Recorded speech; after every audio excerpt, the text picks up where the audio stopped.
Let's not talk about how long we've been gone, but we are jumping right back in with an unboxing.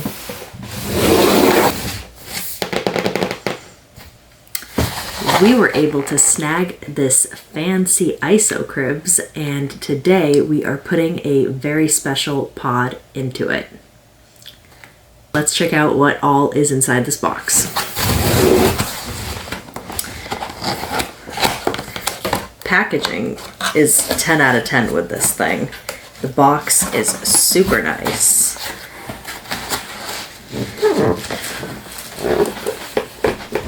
This thing is definitely snug in there.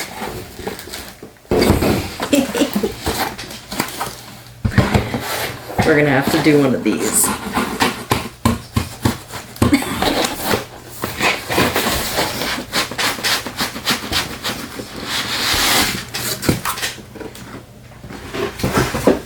Okay, let's flip it back.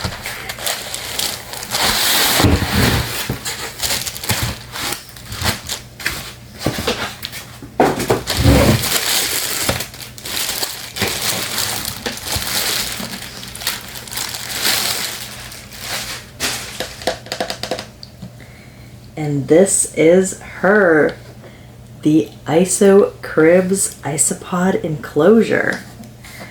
This thing is nice and shiny.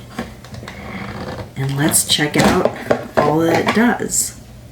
Lots of magnets, lots of doors, 2 vents up on the top. You can cover them as needed, double door action. This thing is pretty neat, if I do say so myself. So upon receiving this beautiful box, it took a long time to finally decide on what we were going to place inside of here. And it turns out that what we are going to put inside of here isn't even a species of isopod that we had. It is a species of isopod that we just recently purchased. And that species just so happens to be Pseudo-Armadillo spinosus, one of the Cuban spiky isopods. So these isopods were purchased on Palm Street from S&J Terrariums, and we were able to snag an incredible deal on these guys. They are absolutely stunning, and guys, you wouldn't believe it, they're breeding. They are straight up doing it right on camera. That is so cool to catch 2 of them right here. And on the other side, there's a little baby. So we got a 5 count from S&J. And here is a quick video of me unboxing them earlier yesterday. Boy, do I look pale in this unboxing video. Firstly, the cards, isopodkeepers.com, shout out. All the phase packs and cool packs, keeping this the proper temperature and shipping.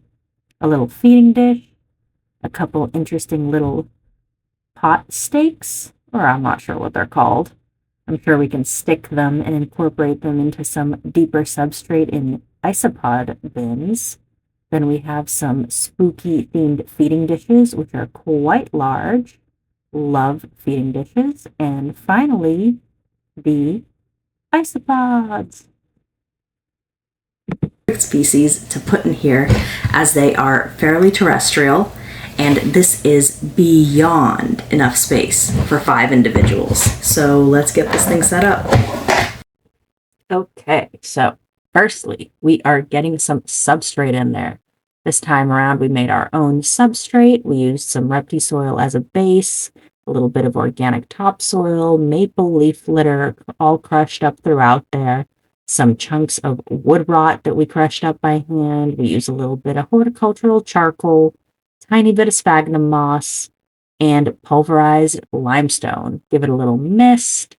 Get some beautiful mossy bark in there from Isopod Alice, who is also a vendor on Palm Street. Did I mention we're a vendor on Palm Street? Let's get a little bit of limestone in there, a couple kudzu leaves, always makes isopods feel at home, and a couple crushed up pieces of rotwood on top, an urchin shell, and finally the pods themselves. This is their beautiful finalized setup. And look at these guys exploring there. They are going to love munching on some of that live moss.